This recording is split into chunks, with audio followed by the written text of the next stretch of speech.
Hello everyone and welcome to our discussion on the economic consequences of climate change. I am Corina Constantin, Associate Partner and Coordinator of the Energy, Sustainability and Climate Change Practice of KPMG in Romania and Moldova. I will be your host today, being joined by my colleagues Kalina Jacob and Will Bugler. Kalina, Will, perhaps you could both start by sharing a few words about yourselves. Thank you, Corina, and hello, everyone.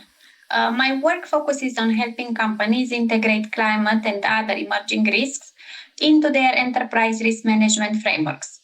And more importantly, translating those risk insights into strategic, data-driven decisions and build resilience and long-term value. Will, over to you. Thanks, Galina. I'm technical lead on climate risk and response, sitting within KPMG's Global Climate and Nature Hub. So for about the last 15 years or so, I've been working with governments and companies from many different sectors to help them to identify and measure climate risks and opportunities and put in place effective strategies and measures to build resilience and respond to those risks and opportunities. Thank you both for being here to explore a topic that affects every business, regardless of size or industry. And we are speaking about climate risks. This is not a tomorrow's problem. It's shaping balance sheets today. So why are climate risks already considered financial risks? And are companies more exposed today to such risks? Also, what are the leaders who are ahead of the curve doing differently? And let's start with a bit of a context, and let's start by looking at some figures. 2025 was the hottest year registered so far. Extreme weather was ranked as the second global risk for 2025 in the World Economic Forum's Global Risk Report, and it was classified like this just after the state-based armed conflicts. And worldwide, natural disasters caused losses of approximately $320 billion, with approximately $31 billion asset losses caused by natural disasters only in Europe. And we often talk about climate change as a future threat, but the data shows it's a reality affecting lives and economies just now. And we still see a persistent gap between acknowledging these risks on one side and actually mobilizing investment and measures needed to address them. So, Will, let me ask you something. We all see the impacts of extreme weather and we see the losses, yet the action still lags. Why is that happening? Thanks, Karina. That's a great question. We do hear from a lot of organizations that a barrier to action is a lack of perfect data or a lack of perfect methodologies. But the reality is an awful lot can be done today. I always say that if the car industry had taken the same approach to road safety, then we probably wouldn't have airbags or seatbelts because they can't model the exact speed and angle of every potential crash.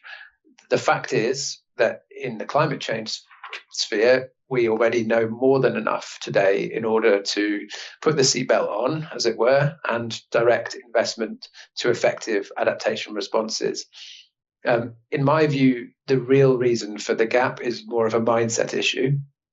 There are a lot of competing priorities for companies today, and you mentioned many in your introduction around geopolitical risk, for example.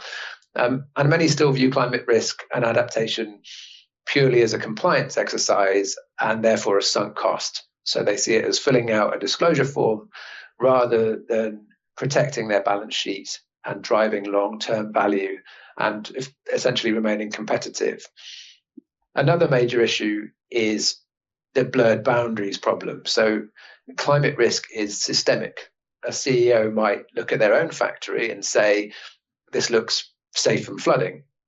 But what they often forget is that the roads leading to the factory and the workers who need to travel to the factory, and beyond that, the global commodity prices of their raw materials are also all exposed to climate change. And so these risks really don't stop at the factory gate. What studies consistently show, though, is that proactive adaptation is far less costly than reactive recovery from climate impacts. So The good news is that companies don't need massive multi-million-dollar investment to get started. There is really a huge opportunity right now to protect their value by taking proactive, incremental measures today that are also highly complementary to building resilience against other global challenges like energy shocks, like geopolitical instability. And it's really far more effective to plan and act rather than to wait for a crisis to force your hand. Will, I always appreciate your comparisons. And if the first step for a business is to identify the climate risks affecting its activity, both for its own operations and along the value chain, how should a business actually start this process? Yeah, absolutely. I think that the first thing that's really important is for a business to think of climate as a risk issue rather than a sustainability one. So this isn't really about corporate social responsibility, although that's of course important, but climate represents a material financial risk to the bottom line, right? So the first step for a business should be to identify the relevant physical and transition risks and understand how they materially affect their assets, their operations, and their strategic direction of the company. So if we're thinking about physical risk, for example, we can think of that as the kind of wear and tear or the sudden incidents affecting business operations. And they typically emerge from two slightly different types of climate hazards. I'll just go into them very briefly. On the one side, we have acute hazards, and these can be thought of like the kind of heart attacks. They are event-driven severe disruptions like floods, wildfires, and hurricanes that can suddenly stop operations, break infrastructure, and disrupt supply chains. And on the other side, we have this kind of lesser studied often form of hazards called chronic hazards. And they're like the underlying issues. They're the high blood pressure. These are long-term, slow-moving shifts, such as changes in temperatures, such as water scarcity, such as sea level rise.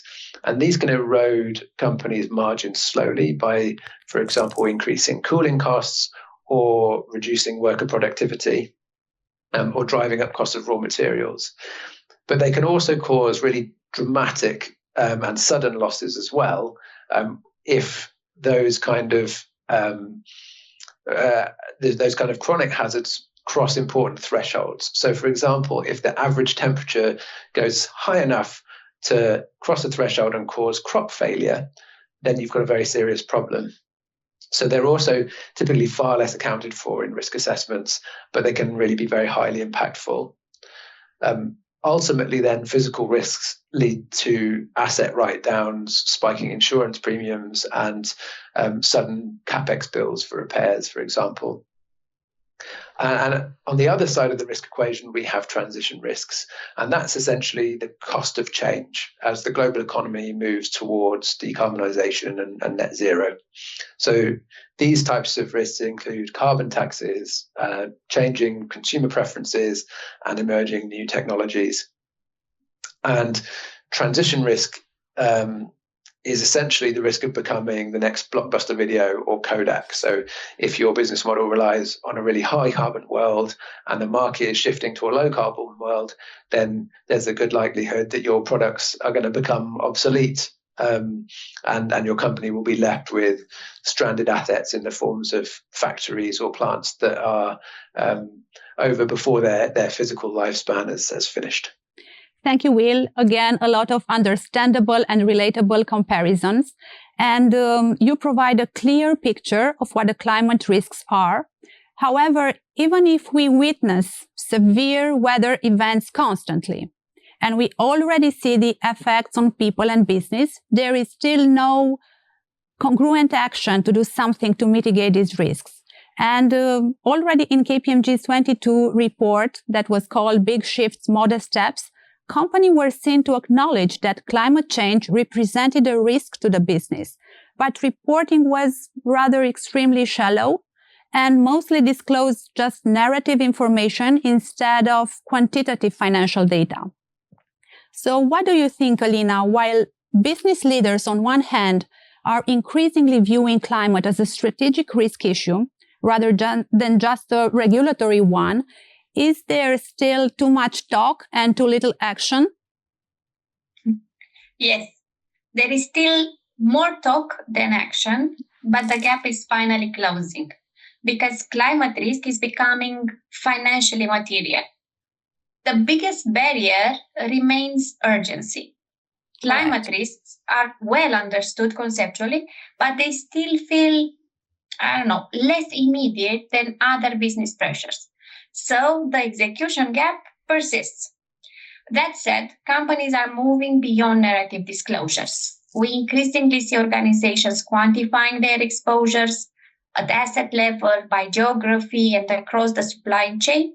Yet, maturity is uneven, and most are still ahead in reporting rather than integrating these insights into the day-to-day decisions. What is accelerating the shift is the external ecosystem.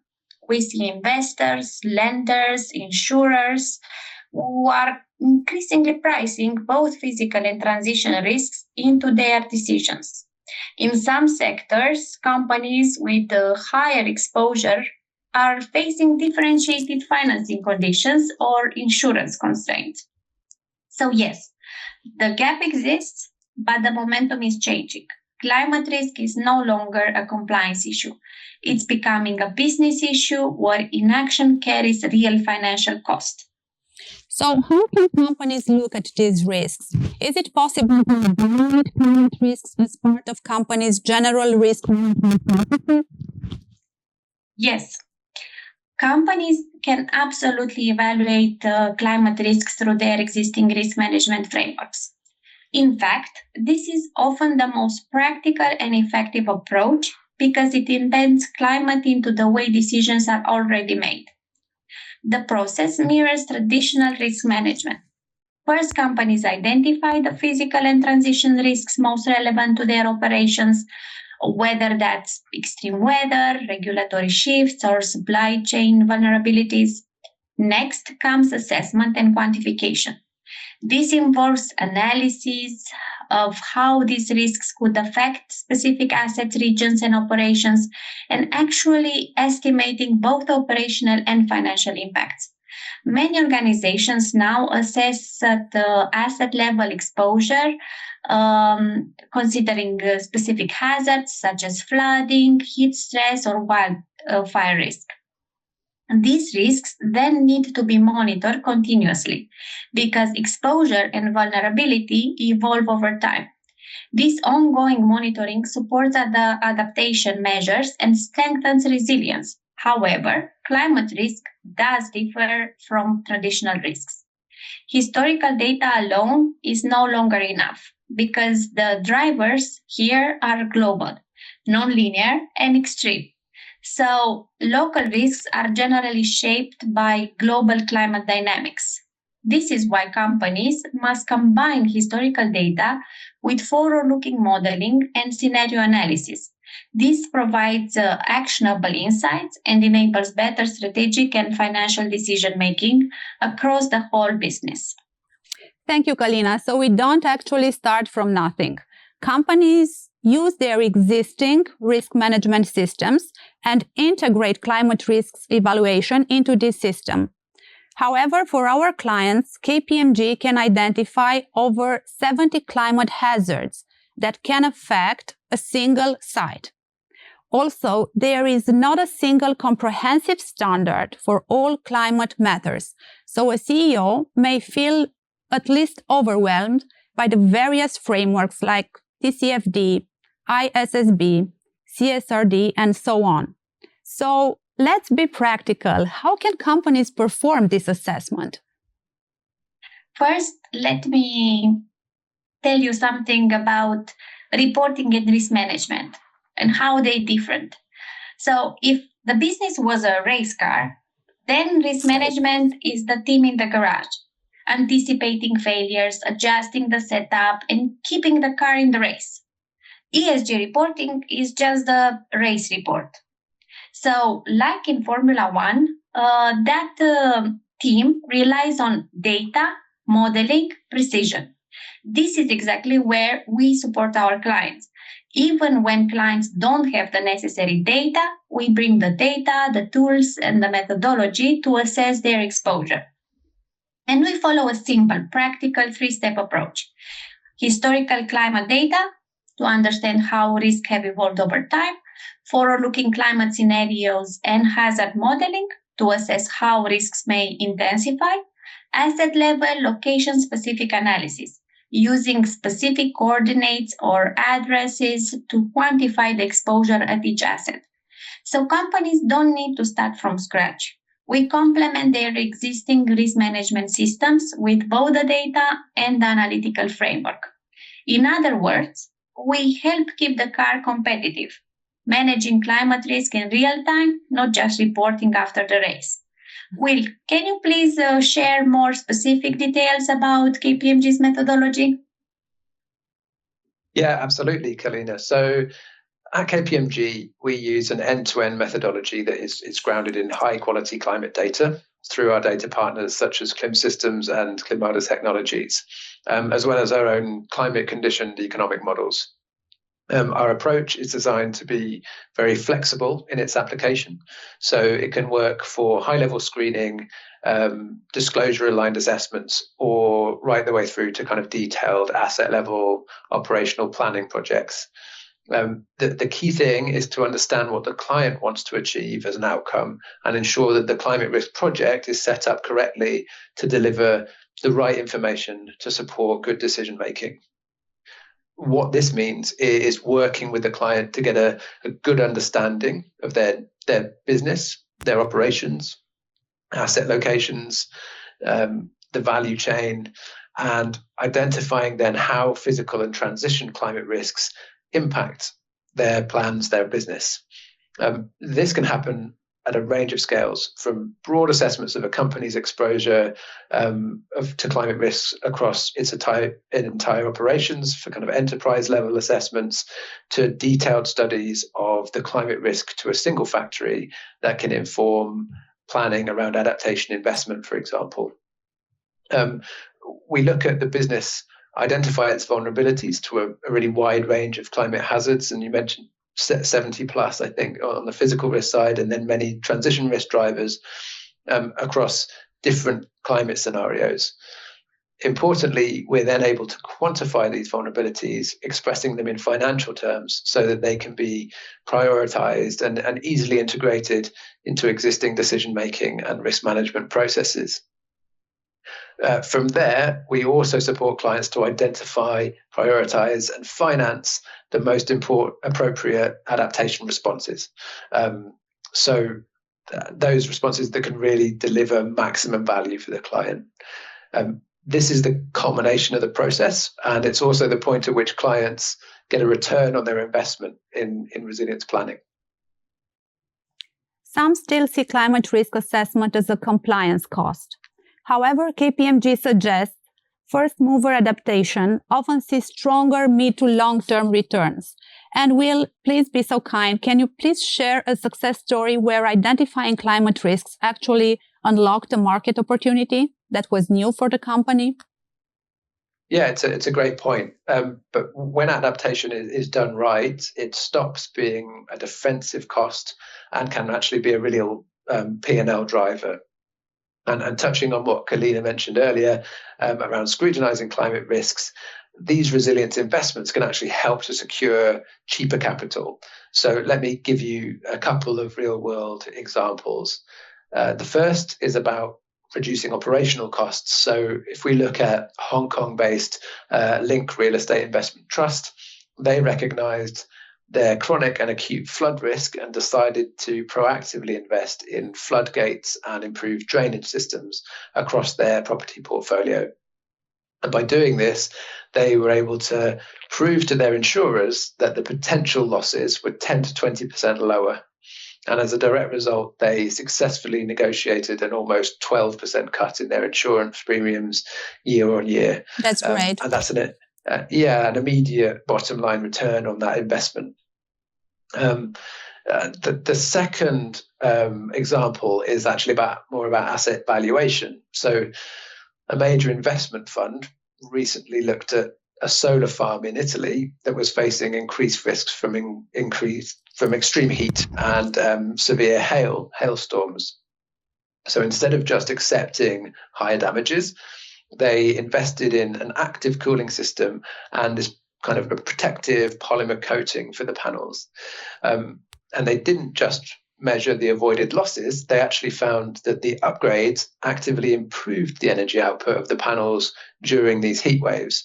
So it actually increased the internal rate of return for the whole project. And really, there are hundreds of examples like this where well-targeted adaptation investments lead to real value for companies. The key is to prepare with adaptation and resilience in mind, as it's only by implementing the actions and becoming better prepared for climate instability that businesses actually can feel the benefits on their balance sheet and their P&L. And it's a significant competitive advantage as well. So companies that map these risks early and invest in resilience aren't just kind of surviving the climate crisis, they are securing cheaper capital, lower insurance rates, and capturing market share from their competitors who maybe get caught off guard. Thank you both for your valuable insights on this extremely important topic and for sharing these real life examples. And I will conclude by saying that the market is currently underpricing climate risk because data is currently missing. And when the market corrects that price, you want to be on the side of the resilient, not the exposed one. And we at KPMG, we can find for you where your value at risk actually sits. But the biggest risk isn't a climate event itself. It's the surprise. And early identification and management of the climate risks remove the surprise, which allows you to price the risk before it totally prices you out of the market.